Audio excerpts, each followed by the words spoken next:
weather on one of the ships, or 36 or longer in bad. So it's all by water, so...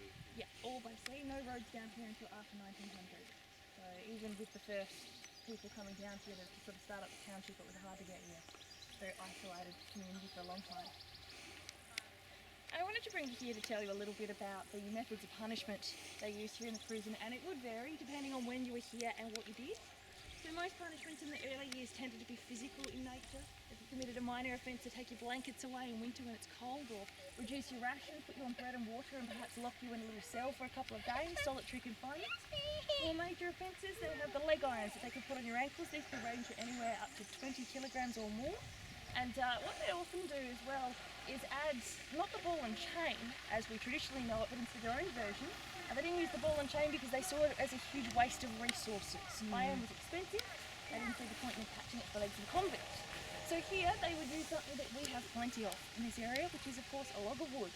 So you get a nice big length of chain, 6 or 7 feet long on your leg irons, nice big log of wood on the other end, and it worked exactly the same. You dragged that log behind you with everything that you did.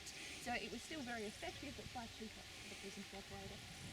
For the worst of all offences, a convict would receive a flogging, and the flogging yards were next door to the original barracks. Those barracks are just here between us and the cottage on these grassy platforms, as you see. So again, not much left of them up there today, but that is where a convict could be sentenced to go for up to 100 lashes with the cat o' nine tails. Now that would have the potential within 5 lashes to split open skin and draw blood. 100 lashes get to reduce a man to not having much of his back left still intact or attached to his body. If he fainted, take him up to the hospital where they would have prepared a nice big bathtub of salt water.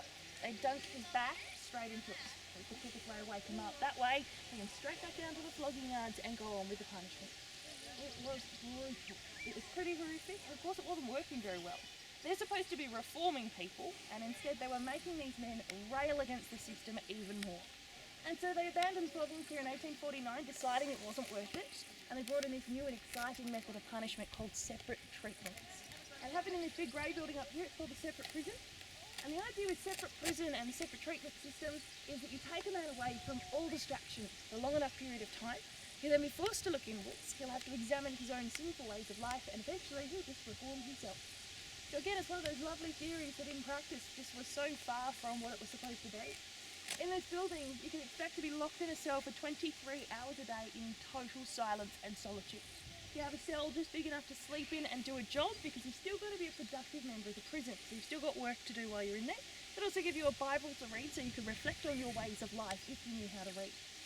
There are 114 rules and regulations that governed everything you did in that prison. If you broke one of the rules, they'd punish you further. And once a week, they'd take you to the chapel, where you'd be locked in a stall just big enough to stand up in. You would sing the hymns that went with the service, and that's your only chance to use your voice the entire time in your separate prison. And the maximum sentence in there could be anywhere up to 1 year. So if in that space of a year, the only chance you got was singing hymns to use your voice, you would make the most of it.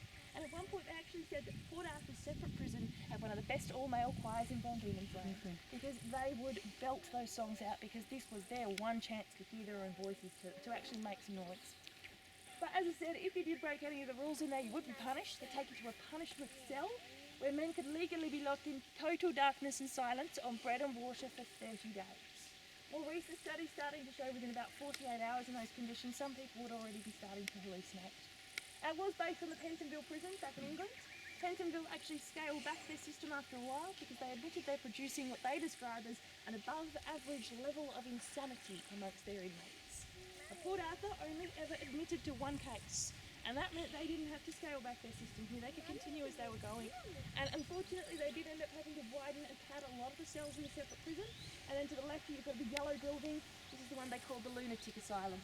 Built for over 100 men who were to be cured, with this new idea that was sort of sweeping through a lot of asylums at the time of using a calm, clean environment with kindness, exercise and work to soothe the mind. Basically seen to be as a cure. But at least what you have to say for asylums like this one is, whilst they may not have been exactly on the right track, they were still doing a lot better than some of the asylums that would come later, as far as they're looking after personal needs and caring for people as much as possible. There is, of course, a museum up there today, though. If you go in the asylum, there's a lot more information, not only about the original purposes of the building, but about the uniforms the men wore, the meals that they ate, are all measured out onto plates for you so you can have a look. Lots of things to check out up there. One final building, though, as you walk across the bridge up this way, you'll find over on your left-hand side, there's a little ruin called the Paupers Mess, part of a bigger area called the Paupers Depot. Now, the Paupers Depot was introduced to start dealing with the ageing population of convicts here. In the early years, most convicts coming through were in their late teens or early 20s. They're strong, able-bodied, they can do all of the hard labour that was expected of them. But once transportation stopped in 1853, there were no new young convicts coming into the colony. Instead, what you have are the same men coming back over and over again.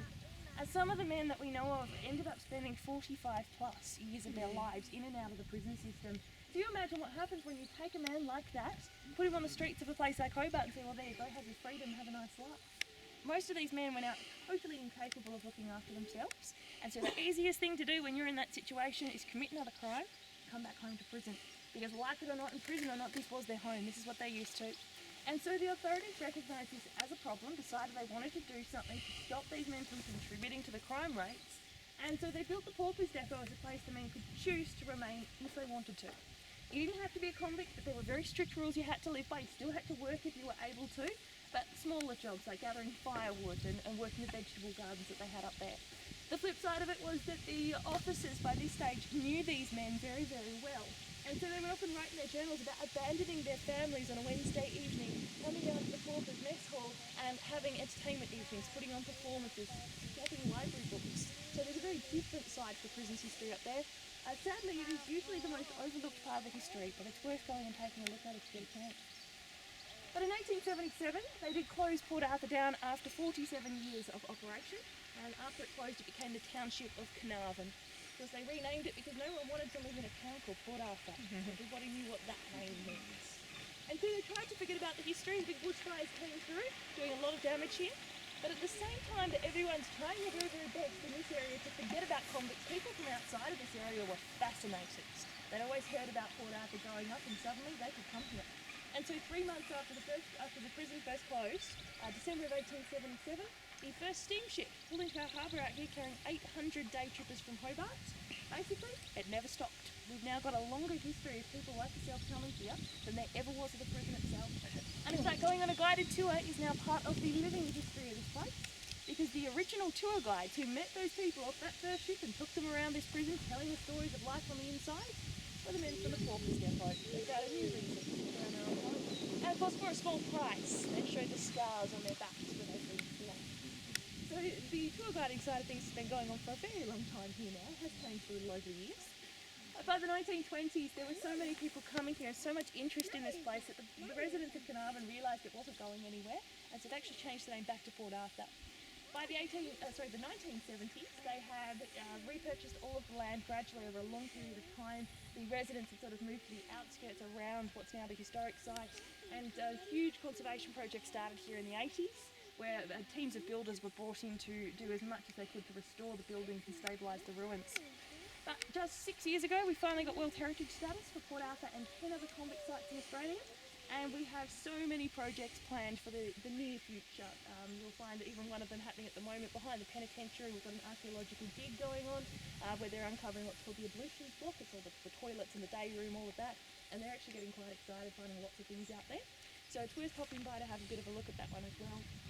But anything that we do in the future, you'll just have to come back next time. So who actually owns all this now? Now it's run by state governments. Does the state government own all the buildings, or are there still some private? The whole thing, the whole site as we know it is all run by state government. So it's run by a branch of the state government called the Port Arthur Historic Site Management Authority, and basically we were a government-run business. Is the way it looks. Basically though, it brings us to modern day, so I will finish up. If you've got any final questions, please do come and have a chat to me. Other than that, don't forget about your cruise. Please be down there 5 or 10 minutes early. If you're on the 10:30, you better head off. And thank you so much for your time. Thank you. Let's go.